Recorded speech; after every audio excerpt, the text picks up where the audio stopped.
Philosophers talk to our times. The anthropologists have their say.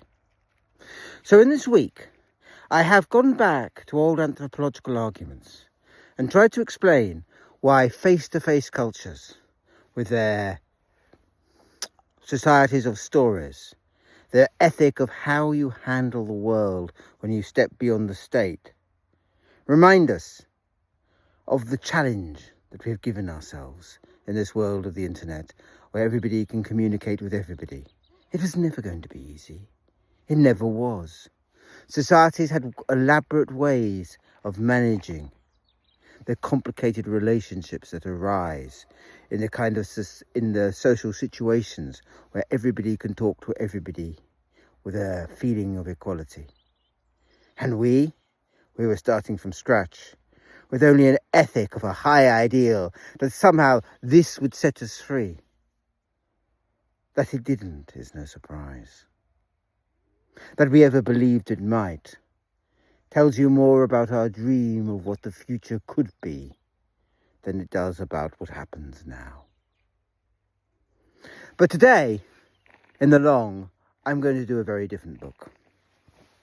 Do you have a book you never liked at the time, and yet over the years you've watched as its argument fell about until you feel that you live in its ruins? The End of History by Fukuyama would be an example for many analytical philosophers, with its simple message of optimism. For me, it's this book, written by Gellner, Reason, Postmodernism and Religion. It is a book where he tries to understand modernity in terms of three great poles. Postmodernism that he mistakes for relativism, reason that is really colonialism in a different name, and Islam. And he tries to understand why, already, he writes this book in 1992, Islam is existing as the pole opposite to the West, a religion that seems to be able to survive the Enlightenment, and therefore form a powerful critique of that Western ideology that Gellner actually likes, for he sees it as the side of reason, the inevitable conqueror of the world.